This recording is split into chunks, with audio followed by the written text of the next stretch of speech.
ভাই দাঁড়ান, আপনার যদি পিন পয়েন্ট ইরর নিয়ে সমস্যা থাকে তাহলে এই ভিডিওটি আপনার জন্য। আজকে আমরা এখানে পিন পয়েন্ট ইরর থেকে টোটাল 10টা এমসিকিউ নিয়েছি এবং এই 10টা এমসিকিউ আজকে আমরা এমন ভাবে সলভ করব যে এই ভিডিও দেখার পর আপনি রিয়ালাইজ করবেন যে পিন পয়েন্ট ইরর এটা কঠিন নয়, বরং অনেক সহজ। জাস্ট আমাদের এই ভিডিওটি এ টু জেড সম্পূর্ণ দেখবেন। সো এই যে 1 নম্বর এমসিকিউ, এখানে দেখেন এখানে কি বলছে, the only error in the sentence, মানে এই যে সেন্টেন্স দেখতে পাচ্ছেন এখানে যেটা ভুল আছে সেটা আমাদের খুঁজে বের করতে হবে। সো অনেকে যারা পিন পয়েন্ট ইরর মানে বুঝেন না তাদের আমি বলি, পিন পয়েন্ট ইরর মানে আমাদের একটা সেন্টেন্স থাকবে, এই সেন্টেন্সের মধ্যে যেখানে ভুল আছে সেই ভুলটা আমাদের খুঁজে বের করতে হবে, মানে যেখানে ইরর সেই ইররটা আমাদের খুঁজে বের করতে হবে। সো 1 নম্বর এখানে বলছে, one of the recommendation made by the committee was accepted by the authorities. এখন আপনি যদি এই যে পিন পয়েন্ট ইরর সলভ করার সময় এইভাবে রিডিং করে যান তাহলে আপনি পিন পয়েন্ট ইরর কখনোই সলভ করতে পারবেন না। আপনি যদি এটা সলভ করতে চান তাহলে আপনাকে প্রত্যেকটা ওয়ার্ড ধরে ধরে বুঝে বুঝে পড়তে হবে। কিভাবে দেখেন, প্রথমে এখানে বলছে ওয়ান অফ দ্য রিকমেন্ডেশন, সেখানে দেখেন সেন্টেন্সের শুরুতে আছে ওয়ান অফ, এটা হচ্ছে নোট করা বিষয়, তাই না? আমরা কিন্তু এর আগে পড়েছি যে যদি সেন্টেন্সের শুরুতে one of, either of, neither of, is of এইগুলা যদি থাকে তাহলে আমাদের যে সাবজেক্ট মানে যে নাউনটা বসবে ওই নাউন হবে আমাদের প্লুরাল এবং ভার্ব হবে সিঙ্গুলার। আমরা কিন্তু এই রুলটা পড়েছি, এটা কিন্তু খুবই ফেমাস রুল। আমি কিন্তু এটা লিখে দিচ্ছি, সবাই নোট করবেন। সেটা কি কি বলেন তো? আমরা কিন্তু পড়েছি, সেটা হচ্ছে ওয়ান অফ, তারপর কি বলেন তো, ইস অফ, তারপর আরো আছে either of, either of, neither of. এই যে one of, is of, either of, neither of, এইগুলা যদি কোনো সেন্টেন্সে থাকে এরপরে যে নাউনটা বসবে সে নাউনটা আমাদের কি হবে বলেন তো? প্লুরাল হবে। আমি এগুলো নোট দিচ্ছি, সবাই লিখে দিবেন। নাউন কি হবে আমাদের? প্লুরাল হবে, PLU। আমি এটা লিখলে বোঝা যাবে না আপনারা। এই যে PLU মানে বোঝাচ্ছি প্লুরাল, এবং আমাদের যে ভার্ব সে ভার্বটা কি হবে বলেন তো? সিঙ্গুলার হবে। সো দেখেন, one of, is of, either of, neither of, আরো অনেক আছে। এইগুলো যদি সেন্টেন্সের শুরুতে বসে এরপরে যে নাউনটা সে নাউন হবে আমাদের কি বলেন তো? প্লুরাল, এবং ভার্ব হবে আমাদের সিঙ্গুলার। এটা আমরা সবাই জানি, তাই না? এখন দেখেন এখানে আছে ওয়ান অফ, তাহলে আমাদের নাউনটা কি হবে? প্লুরাল হওয়ার কথা। এখন দেখেন ওয়ান অফ দ্য রিকমেন্ডেশন, দেখেন রিকমেন্ডেশন এটা নাউন, এখন নাউন আমাদের কি হওয়ার কথা? প্লুরাল। এখন নাউনের সাথে যদি এস অথবা ইয়ে যুক্ত করা হয় তখন সেটা হয় প্লুরাল, আর ভার্বের সাথে যখন এস অথবা ইয়ে যুক্ত হয় তখন সেটা হয় সিঙ্গুলার। যেহেতু এটা নাউন, এর সাথে এস যুক্ত করলে এটা প্লুরাল হবে, বাট এখানে কি এস যুক্ত করা আছে? নাই। তার মানে কি বলুন তো? এটা আমাদের ভুল আছে। দেখেন আমরা কিন্তু প্রথমে ভুলটা পেয়ে গেলাম, কারণ আমাদের এখানে নাউনটা প্লুরাল লাগবে। দেখছেন কত সহজ? এইভাবে জাস্ট আমাদের একটু গুরুত্ব দিয়ে পড়লেই আপনি পিন পয়েন্ট ইরর খুব সহজেই আপনি সলভ করতে পারবেন। দেখেন কত সহজে হয়ে গেল। তারপর দেখেন এখন তো বাকিগুলো পড়ারও দরকার নাই, কারণ আমরা তো ভুল পেয়ে গেছি। এখন দেখেন 2 নম্বর, এখানে বলছে according to the expert a good way to improve listening. এইভাবে করলে তো আমরা সলভ করতে পারবো না, সো আমরা ক্রিটিক্যাল রিডিং করি।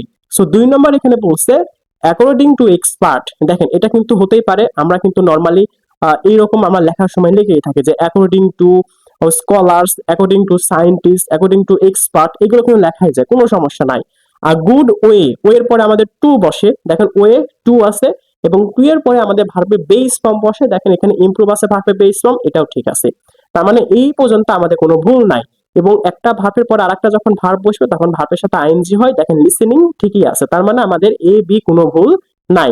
লিসেনিং স্কিল ইজ বাই ওয়াজ। এখন দেখেন ইজ এর পরে কখনো কি বাই বসে প্রিপোজিশন? কখনোই বসে না।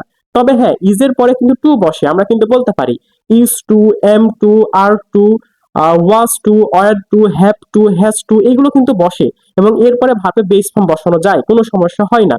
সো এখানে আমরা ইজের পরে যদি টু হতো সেটা হতো, কোনো সমস্যা হতো না। বাট ইজের পরে এখানে কি আছে বলেন তো? বাই আছে, যেটা কখনোই হয় না। আমরা দেখেন এখানে ভুল কোথায়? এই যে বাই, এটা আমাদের ভুল, এটা আমাদের উত্তর হবে না। বুঝতে পারছেন? আমাদের সঠিক যেটা উত্তর সেটা পেয়ে গেলাম, মানে যেটা আমাদের ভুল ওটা খুঁজে বের করতে হবে, আর ভুলটাই সঠিক অপশন। সো এরপরে দেখেন আমাদের আহ, এই যে 3 নম্বর, 3 নম্বর কি বলছে যে a doctor may be able to diagnose a problem perfectly. দেখেন অটোমেটিক্যালি কিন্তু আমার মুখ থেকে বের হয়ে গেল এখানে পারফেক্টলি হবে কেন? কারণ এই যে দেখতে পাচ্ছেন পারফেক্ট, এটা আমাদের ভার্বকে মডিফাই করতেছে, তাই না? এখন ভার্বকে মডিফাই করলে সেটা কি হয়? অ্যাডভার্ব হয়। আপনি অটোমেটিক্যালি এটা পড়লেই বুঝতে পারবেন যে আর doctor may be able to diagnose a problem perfectly. দেখছেন অটোমেটিক্যালি কিন্তু হয়ে যাচ্ছে, এখানে আমাদের পারফেক্টলি হবে, বাট এখানে দেওয়া আছে হচ্ছে আমাদের পারফেক্ট শুধু। সো এটা আমাদের ভুল, সো এটাই আমাদের সঠিক উত্তর। আর দেখেন এইটা কিন্তু সবচেয়ে সহজ ছিল, দ্যাটস ওয়াই এটা আমাকে বেশি ব্যাখ্যা দেওয়ার কোনো প্রয়োজন পড়ে নাই, এটা কিন্তু ইজিলি হয়ে গেছে। আর এখানে যতগুলো আমি নিয়েছি তার ভিতরে এটাই সবচেয়ে সহজ। তারপর দেখেন এই যে 4 নম্বর, এইটা আমরা একটু ভালো করে দেখবো। এখানে বলছে এভরি ম্যান অ্যান্ড ওমেন। দেখেন এভরি দ্বারা সেন্টেন্স শুরু হয়েছে। আমরা সবাই জানি যে সেন্টেন্সের শুরুতে যদি এভরি থাকে মানে ইজ, এভরি, আরো আছে যেমন এভরি ওয়ান, এভরিথিং, মানে এইগুলা যদি থাকে, আবার ম্যানি, আরো যেমন হতে পারে যেমন নো ওয়ান, নো বডি, এইগুলো যদি থাকে সেক্ষেত্রে আমাদের ভার্বটা সিঙ্গুলার নিতে হয়, এটা আমরা সবাই জানি। আমি কিন্তু এটার উপর ভিডিও বানিয়েছি। সো এভরি আছে, আমাদের ভার্বটা সিঙ্গুলার হবে। সো এখান থেকে একটা জিনিস আমরা ক্লিয়ার করলাম, এভরি ম্যান অ্যান্ড ওমেন আছে। তারপর দেখেন শুড। সো দেখেন যেহেতু শুড আছে, সো এখন সিঙ্গুলার প্লুরাল এগুলো কথা আর প্রশ্নই আসে না, এগুলো কোনো কোশ্চিনই আসে না। তো শুড একটা মডাল ভার্ব, এরপরে ভার্বে বেস ফর্ম বসে, হতেই পারে শুডও হতে পারে, কোনো সমস্যা নাই। ভার্বে সিঙ্গুলার ভার্ব আমরা নিতে পারি, আবার যদি মডাল ভার্ব শুড ইউজ করি সেটাও করতে পারি, কোনো সমস্যা নাই। কারণ দেখেন এখানে ভোট আছে, ভার্বের বেস ফর্ম। এখন দেখেন এই যে ভোটের আগে কিন্তু আমাদের মডাল ভার্বে বসে, কারণ বেস ফর্মের আগে তো মডাল ভার্বে বসবে, তাই না? সো দেখেন এটা আমাদের কোনো সমস্যা নাই। এরপরে দেখেন ভোট ফর দ্য ক্যান্ডিডেট। এখন দেখেন ভোট ফর এটা কিন্তু হয়, আমরা যখন কাকে ভোট দিই তখন আমরা ভোট ফর ইউজ করি। সো দেখেন এটা কোনো সমস্যা নাই। So vote for the candidate of their choice. এখন এই যে ডি নাম্বার, এখানে লক্ষ্য করেন এখানে চয়েস আছে, যেটা নাউন, নাউনের আগে আমাদের প্রোনাউনের অ্যাডজেক্টিভ ফর্ম বসাতে হয়, এটা আমরা সবাই জানি। যেমন যদি সেন্টেন্সের শুরুতে ওয়ান থাকে, এইগুলো নোট করে নেবেন, সেন্টেন্সের শুরুতে যদি ওয়ান থাকে এটার অ্যাডজেক্টিভ ফর্ম কি বলেন তো? এটার অ্যাডজেক্টিভ ফর্ম হচ্ছে ওয়ান্স। এটা কি আপনারা জানেন? এটা কিন্তু আমরা সবাই জানি। আবার আবার যদি সেন্টেন্সের শুরুতে আই থাকতো, আই, এখন বলেন তো আয়ের অ্যাডজেক্টিভ ফর্ম কি? আয়ের অ্যাডজেক্টিভ ফর্ম হচ্ছে মাই। আবার আমাদের যে উই, এই যে উই এর অ্যাডজেক্টিভ ফর্ম কি বলেন তো? আওয়ার, তাই না? আবার দেখেন আমরা যদি ইউজ করি হি, হি এর অ্যাডজেক্টিভ ফর্ম কি বলেন তো? হি এর অ্যাডজেক্টিভ ফর্ম হচ্ছে হিজ। আবার দেখেন শি, এই শি এর অ্যাডজেক্টিভ ফর্ম কি বলেন তো? শি এর অ্যাডজেক্টিভ ফর্ম হচ্ছে হার। এই যে দেখতে পাচ্ছেন এইগুলো দেখেন, এইগুলো কিন্তু স্পেসিফিক ভাবে নিজস্ব অ্যাডজেক্টিভ ফর্ম আছে। আবার দিয়ারে আর দে, এটা আমি লিখে দিই। আর এই যে দে দেখতে পাচ্ছেন, এই দে এর অ্যাডজেক্টিভ ফর্ম হচ্ছে দিয়ার। ক্লিয়ার? দেখেন এইগুলো কিন্তু নিজস্ব অ্যাডজেক্টিভ ফর্ম আছে। দেখেন ওয়ান এর ওয়ান্স, আই এর মাই, উই এর আওয়ার, হি এর অ্যাডজেক্টিভ ফর্ম হিজ, শি এর হার, দে এর দিয়ার, এগুলো কিন্তু এগুলোর অ্যাডজেক্টিভ ফর্ম। আর অ্যাডজেক্টিভ ফর্ম নাউনের আগে বসে, তাই না? বাট এখানে কোশ্চেন হলো যে আমাদের যে সেন্টেন্সের শুরুতে বসেছে এভরি, এভরি তো কোনো অ্যাডজেক্টিভ ফর্ম নাই, সেক্ষেত্রে এখানে আমরা কি বসাবো, তাই না? সো এইরকম যদি ওয়ার্ড থাকে যেমন ইজ, এভরি, আরো অনেকগুলো আছে যেগুলো আমাদের যে নোট আছে সেই নোটে কিন্তু খুব সুন্দর করে দেওয়া আছে। আমি তারপরে বলতেছি কয়েকটা, যেমন এখানে থাকতে পারে one of, no one, everybody, everyone, nobody, is, either, neither, everyone, আবার এভরি, এইগুলো যদি থাকে, এইগুলো যেহেতু কোনো অ্যাডজেক্টিভ ফর্ম নাই, সো এই জন্য আমরা এর পরিবর্তে আমরা অ্যাডজেক্টিভের জায়গাতে আমরা হিজ অথবা হার এই দুইটা বসাতে পারি। আমার কথা কি ক্লিয়ার হচ্ছে? এইগুলোর যেহেতু অ্যাডজেক্টিভ ফর্ম নাই, দ্যাটস ওয়াই এইগুলোর অ্যাডজেক্টিভ ফর্ম হিসেবে আমাদের হিজ অথবা হার বসাতে হয়। এই যে এইটা মাথায় রাখবেন, এটা কিন্তু আমরা প্রোনাউনের চ্যাপ্টারে পড়েছি, হিজ অথবা হার বসাতে হয়। ছেলে হলে হিজ, মেয়ে হলে হার, বুঝতে পারলেন? নর্মালি আমরা কিন্তু এই যে হিজ এটা বেশি ইউজ করি। এখন বলেন এখানে কি আছে? দিয়ার, তাহলে কি এটা হবে? হবে না, আমাদের কি লাগতো? হিজ অথবা হার লাগতো। দেখেন এটা আমাদের ভুল। বুঝতে কি পারছেন? আমি কিন্তু এগুলো অনেক বেশি ব্যাখ্যা দিচ্ছি। আর আমি যখন একটা পড়াচ্ছি, এটা পড়ার সাথে সাথে আমি কিন্তু অনেকগুলা রুল আমি কিন্তু এখানে সুন্দরভাবে এক্সপ্লেন করতেছি। সো একটার সাথে কিন্তু অনেকগুলা জিনিস হয়ে যাচ্ছে। এখন আপনাদের জন্য 3টি অ্যানাউন্সমেন্ট। প্রথমটি হচ্ছে স্মার্ট পকেট গ্রামার। আমি মূলত মাস্টার বইয়ে প্রায় 95% গ্রামার রুল টপিক ওয়াইজ সুন্দর করে সাজিয়ে ছোট্ট একটি নোট তৈরি করেছি, যার নাম হচ্ছে স্মার্ট পকেট গ্রামার। এটার পেজ সংখ্যা মাত্র 29, এবং ইমাজিন করেন এই 29 পেজের মধ্যে পুরো মাস্টার বইয়ে প্রায় সকল গ্রামার রুল দেওয়া আছে। এছাড়াও টোফেল বই এবং ইংলিশ ফর কম্পিটিটিভ এক্সাম এবং আদার যে ফেমাস বইগুলো রয়েছে সকল বই থেকে গুরুত্বপূর্ণ গ্রামার রুল নিয়ে আমাদের এই নোটটা তৈরি করা হয়েছে। এবং আমাদের এই নোটের সবচেয়ে স্মার্ট ফিচার হচ্ছে আমাদের প্রত্যেকটা রুলের নিচে ক্লাস ভিডিও সুন্দর করে লিঙ্ক করে দেওয়া আছে। এখন আপনি যদি কোনো রুল বুঝতে না পারেন সেক্ষেত্রে ওই লিঙ্কে ক্লিক করে আমাদের ভিডিও দেখে আসতে পারবেন। সো এটা কিন্তু খুবই ভালো। এবং আপনারা যারা বিসিএস ব্যাংক, এনটিআরসি অথবা ইউনিভার্সিটি অ্যাডমিশন দিবেন তাদের জন্য তো এটা খুবই কার্যকর, এবং এটা কিন্তু পিডিএফ ফাইল পাবেন। 2 নম্বর হচ্ছে আমাদের এক্সাম ব্যাচে ভর্তি চলতেছে, আর আমাদের এক্সাম ব্যাচের মেইন টার্গেট হচ্ছে পুরো মাস্টার বই কমপ্লিট করা। আর এখানে ভর্তি হলে এই যে স্মার্ট পকেট গামা এটা কিন্তু ফ্রিতে পেয়ে যাবেন। 3 নম্বর হচ্ছে লাইফ টাইম ইংলিশ কোর্স। আমাদের লাইফ টাইম ইংলিশ কোর্সে ভর্তি হতে পারেন। আমাদের এই কোর্সে আপনি যদি একবার ভর্তি হন তাহলে পরবর্তীতে যতগুলো আমাদের কোর্স আমাদের লঞ্চ করা হবে প্রত্যেকটা কোর্সে আপনি একদম ফ্রিতে অ্যাক্সেস পেয়ে যাবেন। অর্থাৎ আপনি একটা কোর্সে ভর্তি হবেন, সবকিছু ফ্রি, সাথে যতগুলো নোট আছে যা কিছু আছে সবকিছু ফ্রিতে পাবেন। ইন ফিউচার আমাদের যা কিছু করা হবে সবকিছুই আমাদের এই লাইফ টাইম কোর্স মানে ব্যাচে সবকিছু ফ্রিতে দেওয়া হবে। এখানে আপনি ভর্তি হতে পারেন। এখন আপনি যদি আমাদের এই তিনটার মধ্যে একটাতে ভর্তি হতে চান তাহলে এই যে দেখতে পাচ্ছেন হোয়াটসঅ্যাপ নাম্বার, এখানে আপনি মেসেজ করতে পারেন এই নাম্বারে, অথবা আমাদের পেজেও মেসেজ করতে পারেন। এখন 5 নাম্বার এমসিকিউ দেখেন, এখানে বলছে I don't know where could he have gone so early in the morning, no error. So এখানে 4টা অপশন দেখতে পাচ্ছেন A B C D. So আমাদের যেটা ভুল সেটা খুঁজে বের করতে হবে, তাই না? আমি কিন্তু এটা কয়েকদিন আগেই পড়িয়েছি, তো সো তারপরেও আমি নোটটা দিচ্ছি, সবাই নোট করে নেবেন। তার আগে আপনারা বলেন তো যে ডাব্লিউএইচ ওয়ার্ড এগুলো কি কি বলেন তো? এটা কিন্তু আমরা সবাই জানি, ওই যে হোয়াট হোয়ার এগুলো কিন্তু ডাব্লিউএইচ ওয়ার্ড, তাই না? এই যে হোয়ার এটা কিন্তু একটা ডাব্লিউএইচ ওয়ার্ড।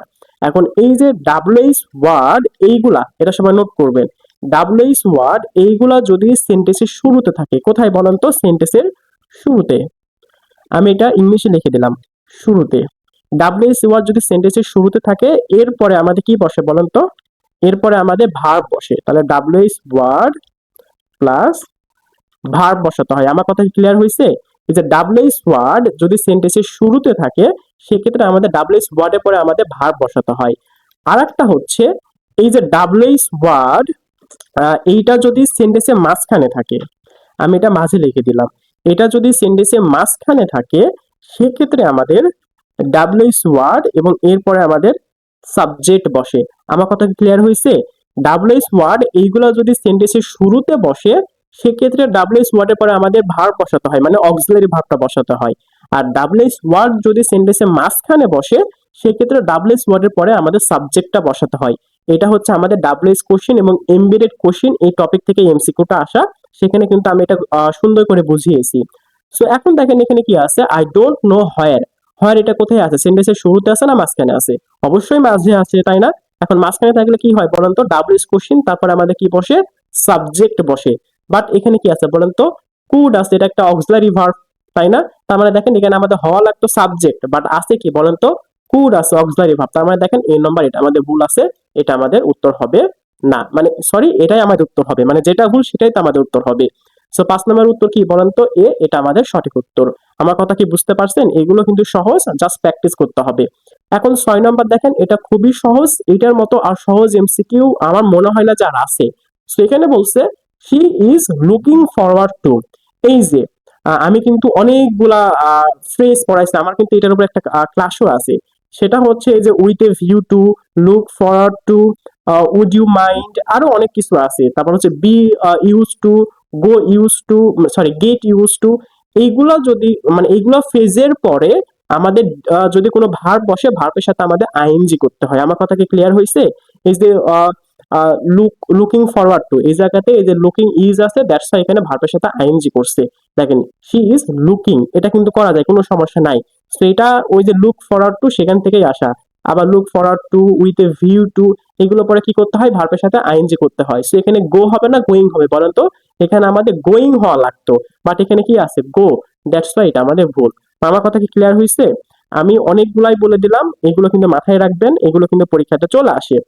এরপরে এই যে 7 নম্বর এটা দেখেন, এখানে বলছে it was unbecoming of the players to be disrespect towards the other teams national anthem. তো এইভাবে পড়লে আপনি বুঝতে পারবেন না, আমাদের ক্রিটিক্যাল ভাবে এগুলো পড়তে হবে। তো 7 নম্বর বলছে ইট ওয়াজ আনবিকামিং, দেখেন বি ভার্ব আছে, এরপরে আমাদের কিন্তু ভার্বের সাথে আইএনজি হতেই পারে, কোনো সমস্যা নাই। Of the players to be, এখানে বি ভার্ব আছে, এরপরে আমাদের কি করতে হয়? অ্যাডজেক্টিভ বসাতে হয়। তাহলে এখানে কি হতো? ডিসরেসপেক্টফুল হতো, যে it was unbecoming of the players to be disrespectful towards the other teams national anthem. মানে এখানে বোঝাচ্ছে যে ইট ওয়াজ আনবিকামিং মানে এটা অশোভনীয়, মানে এটা ভালো মানায় না। কাদের? অফ দ্য প্লেয়ার্স, মানে এটা প্লেয়ারদের মানায় না যে disrespectful towards the other teams national anthem, মানে অন্য একটা দলের যে জাতীয় সঙ্গীত বা ন্যাশনাল অ্যান্থাম তাকে ডিসরেসপেক্ট করা বা অসম্মানজনক কোনো কাজ করা, এটা কোনো প্লেয়ারদের মানায় না, মানে এটা প্লেয়ারদের অশোভনীয় দেখায়। সেই কথা এখানে বলা হচ্ছে। সো টু বি ডিসরেসপেক্টফুল, এরপর আমাদের অ্যাডজেক্টিভ লাগে, এখানে আমাদের ডিসরেসপেক্টফুল এইটা হবে। বাট এখানে কি দেওয়া আছে, ডিসরেসপেক্ট দেওয়া আছে, মানে নাউন করা আছে বা ভার্ব দেওয়া আছে বলতে পারেন। অনেকে কিন্তু এটা ভার্ব হিসেবে ধরে নেয় যে ডিসরেসপেক্ট কিন্তু ভার্ব হয়, তাই না? যদি বি এর পরে ভার্ব বসে সেক্ষেত্রে ভার্বের সাথে আমাদের 3 নম্বর ফর্ম বসাতে হয়। ভার্বের 3 নম্বর ফর্ম ডিসরেসপেক্ট হতো, ইডি যুক্ত করা লাগতো, তাই না? বাট সেটা কি এখানে আছে? সেটাও এখানে নাই। সো সব দিক থেকে দেখবেন এই যে বি নম্বর এটাই আমাদের ভুল। সো আমাদের সঠিক উত্তর এটাই হবে। ক্লিয়ার? এরপরে দেখেন 8 নম্বর, এখানে বলছে নেইদার অফ ওয়াকার। এইটা কিন্তু আমি একদম প্রথমেই বলে এসেছি। আমি কি বলে এসেছি বলেন তো? দেখেন, এই যে আমি প্রথমে আসতেছি, এই যে one of, is of, either of, neither of, এইগুলা যদি থাকে এরপরে যে নাউনটা হবে সেটা হবে প্লুরাল আর ভাবটা হবে সিঙ্গুলার। সো আসেন এখন আমরা দেখি এই যে 7 নম্বর 8 নম্বর, এখানে বলছে নেইদার অফ, অফ আছে, তার মানে আমাদের যে নাউন সেটা আমাদের কি হবে? প্লুরাল হবে। বাট এখানে দেখেন ওয়ার্কারটা কি আছে? সিঙ্গুলার আছে। দ্যাটস মিন দেখেন এটা আমাদের উত্তর হবে না, এই নাম্বার এটাই আমাদের ভুল। দেখছেন একদম সোজা, পানির মতো সহজ। তারপর দেখেন এই যে 9 নম্বর, এখানে বলছে পার্কিং দ্য কার। দেখেন সেন্টেন্সের শুরুতে কিন্তু ভার্বের সাথে আইএনজি দ্বারা হতেই পারে, কোনো সমস্যা নাই। Parking the car at the parking lot. Parking lot মানে বোঝায় যেখানে গাড়িটা পার্ক করা হয়, সেই জায়গার নাম হচ্ছে পার্কিং লট। সো এটা কিন্তু হতেই পারে, তার আগে কোটা কমা এটাও বসতে পারে, কোনো সমস্যা নাই। এরপরে কি বসেছে? Miss Johns decide. দেখেন ডিসাইডেড আছে, ডিসাইডেড হতেই পারে। টু টেক, ডিসাইডের পরে আমাদের ইনফিনিটিভ করা লাগে, টু আছে, কোনো সমস্যা নাই। টু এর পরে ভার্বে বেস ফর্ম বসে, এটাও ঠিক আছে। So decided to take the bus to town. দেখেন এখানে কোনো ভুলই পাইলাম না, আবার পড়েন তো ভালো করে। এখানে বলছে পার্কিং দ্য কার, ওকে কোনো সমস্যা নাই, এট দ্য পার্কিং লট, এখানেও কোনো ভুল পাচ্ছি না আমরা। দেখেন একটা মানে সেন্টেন্সের শুরুতে ভার্বের সাথে আইএনজি দ্বারা কিন্তু হতেই পারে, এবং দেখেন এটা কিন্তু আমাদের পার্টিসিপল, কেন এখানে কমা আছে, দ্যাটস ওয়াই এটা পার্টিসিপল হবে। কারণ এটা যদি জিরান হতো তাহলে এখানে ভার্ব থাকা লাগতো, কারণ জিরান কাজ করে নাউনের আর ভার্ব কাজ করে অ্যাডজেক্টিভের। এখন এটা যদি জিরান হতো তাহলে এটা নাউন হওয়া লাগতো, আর নাউন হলে এখানে একটা ভার্ব লাগতো, যেখানে যেটা এখানে নাই, মানে ভার্ব নাই, কমা আছে, দ্যাটস ওয়াই এটা আমাদের পার্টিসিপল হবে। So parking, parking the car at the parking lot হতেই পারে, কোনো সমস্যা নাই। আমি এখানে জিরান পার্টিসিপল এটাও একটু বললাম। সো মিস জনস ডিসাইডেড, সে ডিসাইডেড করলো টু টেক। দেখেন এই যে ডিসাইডেড পরে আমাদের টুই নেওয়া লাগে, টুই এর পরে ভাবে বেস ফর্ম বসে, টেক একটা ভাবে বেস ফর্ম, এটাও তো ঠিক আছে। Decided to take the bus to town. দেখেন এখানে কোনো ভুল নাই, তাই না? এখন ভুল যদি না থাকে তাহলে আমরা কি করবো? যে নো ইরোর্স, যেটা আমাদের সঠিক উত্তর, তাই না? নো ইরোর বলে দিব, তাহলে এটা আমাদের হয়ে গেল। একদম সহজ, বুঝতে পারছেন? সো এইরকম যদি হয় একটু বারবার পড়বেন আমি যেভাবে পড়লাম, তাহলে আপনি একদম ক্লিয়ার হয়ে যাবেন। কঠিন না, সহজ এগুলা। এখন দেখেন 10 নম্বর, এখানে বলছে নো সোনার হ্যাড। দেখেন নো সোনার হ্যাড, হ্যাড আছে এবং তার আগে নো সোনার কিন্তু হতেই পারে, কোনো সমস্যা নাই, তাই না? He reach the station then the train had late. So এখানে আমাদের দেখতে পাচ্ছেন কয়টা অপশন? 5টা অপশন আছে। এটা আপনাদের জন্য হোমওয়ার্ক, আপনারা সবাই কমেন্টে জানাবেন যে 10 নম্বর কি উত্তর হবে, সেটা কি এ, বি, সি, ডি, ই, কোনটা উত্তর হবে অবশ্যই কমেন্টে জানাবেন। মানে যেটা ভুল সেটাই আমাদের উত্তর, আপনাকে ভুলটা খুঁজে বের করতে হবে, এটা অবশ্যই কমেন্টে জানাবেন। আর আমাদের যে 4টা কোর্স, এর মধ্যে আপনি যদি একটাও নিতে চান, মানে এখানে 3টা দেওয়া আছে, আরো কোর্স আছে, সেক্ষেত্রে আমাদের সাথে যোগাযোগ করতে পারেন। আর আমাদের এই ভিডিও যদি ভালো লেগে থাকে তাহলে একটি লাইক করবেন এবং আমাদের ভিডিওটি শেয়ার করে দিবেন। আর আমাদের পেজটি কিন্তু ফলো করতে ভুলবেন না। আল্লাহ হাফেজ।